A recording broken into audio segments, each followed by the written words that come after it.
بسم اللہ الرحمن الرحیم۔ السلام علیکم ناظرین، میں ہوں آپ کا ہوسٹ غلام مصطفیٰ سندھ اور آپ دیکھ رہے ہیں سندھو پی کے یوٹیوب چینل۔ ناظرین، اس وقت آپ دیکھ رہے ہیں کہ میں کبیر والا کی سب سے بڑی مسجد جو دارالعلوم کبیر والا کے اندر موجود ہے، تو اس مسجد میں موجود ہوں میں۔ تو حال ہی میں جو آپ کو پتہ ہے، بلکہ پوری دنیا کو پتہ ہے کہ ہمارے کبیر والا کی ایک پہچان، ایک شان جو تھی، شیخ الحدیث جناب ارشاد احمد صاحب وفات پائی تھی انہوں نے۔ تو آج لوگ جو تعزیت کے لیے آ رہے ہیں۔ یہاں پہ جو میرے ساتھ ایک شخصیت موجود ہے، وہ بھی مفتی ہیں اور یہاں وہ مدارس تھے، اور اس کے بعد جو ہے وہ شاگرد بھی تھے ارشاد صاحب کے۔ تو ان سے بات کرتے ہیں کہ اس حوالے سے یہ کیا کہنا چاہیں گے، کیونکہ ہمارا جو یہ مدرسہ ہے آج آپ دیکھیں 100 کی یہاں جو فضا قائم ہے، تو کیا کہنا چاہیں گے؟ السلام علیکم جی وعلیکم السلام ورحمۃ اللہ وبرکاتہ۔ سر۔ سب سے پہلے اپنا نام بتا دیں۔ جی میرا نام مفتی رئیس احمد ہے، میں یہیں کا فاضل ہوں اور یہیں پہ الحمدللہ 5 سال میں نے درس و نظامی یہاں پہ تدریس کی، اور پھر استاد محترم مولانا ارشاد احمد صاحب رحمۃ اللہ علیہ کے تشکیل پر میں لاہور چلا گیا، اور لاہور میں 2 مساجد میں میرا درس قرآن ہوتا ہے، اور دن کے وقت حلال فوڈ کمپنی سرٹیفیکیشن باڈی ہے، اس میں شرعی ایڈوائزر ہوں۔ الحمدللہ یہ جتنا بھی دین کا کام ہو رہا ہے یہ ہمارے اساتذہ کے لیے صدقہ جاری ہے، اور استاد محترم کے شاگرد پوری دنیا میں پھیلے ہوئے ہیں، اور آج صرف کبیر والا نہیں، خانوال نہیں، بلکہ پورا پاکستان اور جہاں کہیں بھی پتہ چلا ہے اہل ایمان کو، تو وہ سب غم زدہ ہیں اور پریشان ہیں۔ اور کل کی جو صورتحال ہے یہاں جنازے کی، تو مجھے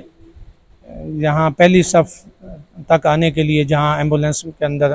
استاد محترم کی میت موجود تھی، تو مجھے آدھا گھنٹہ لگا، حالانکہ راستہ بھی کلیئر تھا، تو پھر بھی مجھے آدھا گھنٹہ لگ گیا پیدل مین گیٹ سے پہلی صف تک آنے کے لیے۔ تو کافی رش تھا، اور یہ اللہ والوں کے جو جنازے ہیں وہ ایسے ہی اٹھتے ہیں۔ جی بالکل، ہم بھی کل آئے تو یہاں تیل جھرنے کی جگہ نہیں، بلکہ روڈ جو تھے وہ بھی بلاک تھے سارے، اتنی عوام تھی۔ جی، تو یہ جہاں کہیں بھی پتہ چلا، رات کچھ ساتھی مجھے ملے جو سندھ سے آئے ہوئے تھے، اور پاکستان بھر سے یہاں پر ساتھی پہنچے ہیں، اور یہ اللہ کا خاص کرم ہے کہ فجر کی نماز کے بعد ہی پورے ملک میں چند منٹ کے اندر جو ہے یہ خبر پھیل گئی۔ خود میں وہاں پہ فجر کی نماز کے بعد میرا ازمیر ٹاؤن غنی مسجد کے اندر درس قرآن ہوتا ہے، تو میں درس قرآن کے بعد جیسے نکلا تو استاد صاحب کی وفات سے 2 منٹ بعد مجھے بھی پتہ چل گیا لاہور میں، اور میں نے بھی فوراً جہاں جہاں میرا رابطہ تھا وہاں میں نے ساتھیوں کو بتلایا، تو ساتھی جو ہیں بڑے جذبے سے اور ذوق شوق سے یہاں پر پہنچے ہیں۔ اور یقیناً ایسے جنازوں میں جو شرکت ہوتی ہے، یہ اس جذبے کے ساتھ اور اس نیت کے ساتھ آنا چاہیے کہ یہ ہماری بخشش کا ذریعہ ہے۔ تو ایسے اللہ والوں کے جنازے میں شرکت کرنے سے یہ ہماری بخشش کا سامان ہو جاتا ہے۔ استاد محترم بہت عظیم تھے، ملنسار تھے، خوش اخلاق تھے، ہر وقت چہرے پہ مسکراہٹ تھی، اور ہر کسی سے خندہ پیشانی سے ملتے تھے۔ کسی نے کوئی بھی مشورہ لینا ہے تو استاد محترم بہت ہی محبت کے ساتھ اور بہت ہی شفقت کے ساتھ ان کو مشورہ دیتے اور رہنمائی کیا کرتے تھے، اور ہر معاملے میں استاد محترم جو ہیں وہ اللہ تعالیٰ سے مدد طلب کرتے تھے۔ اور کسی نے پوچھا کہ یہ اتنا بڑا جو آپ نظام چلا رہے ہیں، اتنی بڑی مسجد بن گئی، اور یہ تعمیرات کا جو سلسلہ آپ یہ کام کر رہے ہیں، یہ پیسہ کہاں سے آ رہا ہے، یہ فنڈ کہاں سے آ رہا ہے؟ تو فرمایا کہ یہ تو مجھے بھی نہیں پتہ کہاں سے آ رہا ہے، بس اللہ ہی بھیج رہا ہے، اتنا پتہ ہے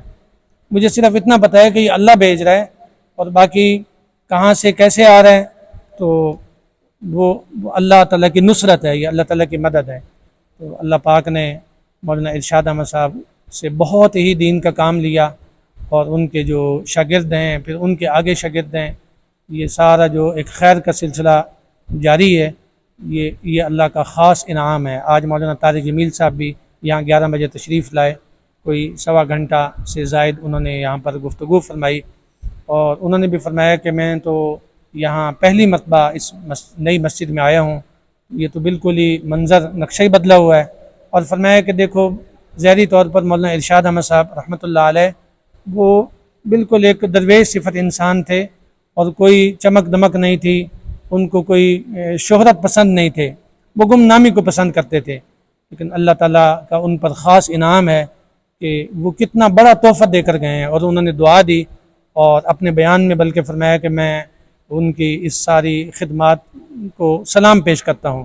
اور انہوں نے یہ بھی دعا دی کہ جب تک سورج جو ہے وہ مغرب سے طلوع نہیں ہو جاتا اس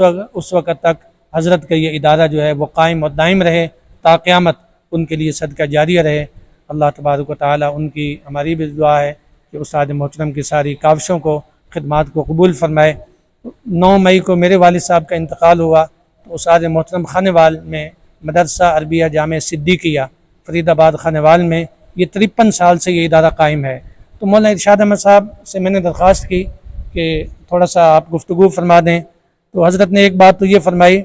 کہ وہ آپ کے ابا نہیں تھے بلکہ میرے بھی ابا تھے، اور دوسری بات یہ ارشاد فرمائی کہ یہ جو ادارہ ہے یہ صرف آپ کا نہیں ہے بلکہ یہ میرا بھی ادارہ ہے، اور فرمانے لگے کہ ایک زمانہ ایسا تھا کہ میں اس ادارے کے لیے یہاں پر آیا تھا اور سائیکل کے اوپر جو ہے ایک چک کے اندر ہم گئے تھے گندم لینے کے لیے، تو کسی نے 5 کلو گندم دی تھی، تو وہ 5 کلو گندم بھی میں لے کر آ گیا تھا۔ یعنی ایک وہ زمانہ تھا کہ مولانا ارشاد احمد صاحب رحمۃ اللہ علیہ جی فرمایا کہ ایک مدرسے کے لیے خانوال میں جو میں نے بتایا 53 سال پرانا ادارہ ہے، اس کا مدیر منتظم محتمم میں ہوں، میرے پاس ہے وہ ادارہ مدرسہ عربیہ جامع صدیقیہ۔ تو استاد محترم نے فرمایا کہ اس ادارے کے لیے میں نے جی گندم لینے کے لیے گیا تھا، مجھے صرف 5 کلو گندم ملی تھی، اور وہ 5 کلو گندم میں لے کر آیا مدرسے کے لیے۔ تو اس قسم ہر خوشی غمی میں شریک ہوتے تھے اور لوگوں کی خیر خواہی اور بھلائی کرتے تھے، رہنمائی کرتے تھے۔ اللہ تبارک و تعالی ان کی تمام خدمات کو قبول فرمائے۔ اچھا رئیس صاحب، آپ ان کے ساتھ تقریباً آپ نے جی الحمدللہ 5 سال میں نے تعلیم حاصل کی ہے اور 5 سال میں نے پڑھایا ہے، تقریباً 10 سال میں یہاں پر رہا ہوں۔ اچھا، جب استاد نے آپ کو لاہور میں بھیجا جی تو کوئی خاص نصیحت بھی کی ہوگی؟ جی ظاہر ہے استاد محترم نے نصیحت کیا یہی کی، نصیحت کی ہمارے ناظرین کو بتا دیں۔ جی استاد محترم نے یہ نصیحت کی کہ آپ نے اللہ کی رضا کے لیے نیت کر لیں کہ یہ جو آپ نے دین کا کام کرنا ہے اس سے صرف اللہ کی رضا مطلوب اور مقصود ہو، صرف اللہ کو راضی کرنا ہے، اور یہ جو دین آپ نے پڑھا ہے اس کو پھیلانے کی نیت کریں، دین کی تا حیات جو ہے وہ خدمت کرنی ہے، اور چٹائی اور تپائی کے ساتھ وابستہ رہنا ہے، چٹائی کو اور تپائی کو نہیں چھوڑنا۔ تو الحمدللہ حالانکہ میری بہت اچھی جاب ہے، میں اسلامی بینکاری میں بھی ٹریننگ دیتا ہوں، اور فیکٹریوں میں وزٹ کرتا ہوں، چیمبروں میں بھی میں جا کر لیکچر دیتا ہوں، تو میری کافی مصروفیت ہے، لیکن اس کے باوجود اپنے استاد محترم کی اس نصیحت کے مطابق چٹائی اور تپائی کے ساتھ میرا بڑا گہرا تعلق ہے۔ صبح کے درس قرآن میں میرے وہاں لاہور میں کوئی 300 آدمی ہوتے ہیں، اور عشاء کے بعد بھی ایک جگہ درس قرآن ہوتا ہے، تو اپنے استاد محترم کی اس نصیحت پہ عمل کرتے ہوئے تپائی اور چٹائی کے ساتھ تعلق رکھا ہوا ہے۔ اللہ تبارک و تعالی اس کو قبول فرمائے، اور استاد محترم اچھا، اینڈ پہ یہ بتا دیں کہ کوئی اندازہ ہے کہ مفتی صاحب کے جو ہے کتنے شاگرد ہوں گے اور آگے ان کے کتنے شاگرد ہوں گے، اور یہ سلسلہ کب تک ایسے چلتا رہے گا؟ ظاہر ہے یہ تو ہزاروں سے بات نکل گئی ہے، یہ تو لاکھوں میں پہنچ چکی ہے، اور صدقہ جاریہ کا مطلب یہی ہوتا ہے کہ یہ تو سلسلہ چلتا رہے گا۔ اب میں استاد محترم کا ایک شاگرد ہوں، تو میرے اپنے شاگرد جو ہیں وہ پورے ملک میں پھیلے ہوئے ہیں، ماشاء اور علماء شاگرد ہیں جی۔ تو الحمدللہ استاد محترم کے جو بڑے بیٹے ہیں جو ماشاءاللہ مفتی ہیں بھی ہیں، اور استاد محترم کے یہ سارے انتظامات اور معاملات میں بھی شریک رہے، مولانا مفتی اویس ارشاد صاحب جو مولانا ارشاد احمد صاحب رحمۃ اللہ علیہ کے بڑے بیٹے ہیں، وہ بھی میرے شاگرد ہیں۔ اب وہ بھی جتنا یہاں کام کریں گے تو وہ جہاں ان کے ابو کے لیے صدقہ جاری ہے، وہاں ہمارے لیے بھی صدقہ جاری ہے۔ تھینک یو سر، شکریہ۔ جی ناظرین، یہ تھے مفتی رئیس صاحب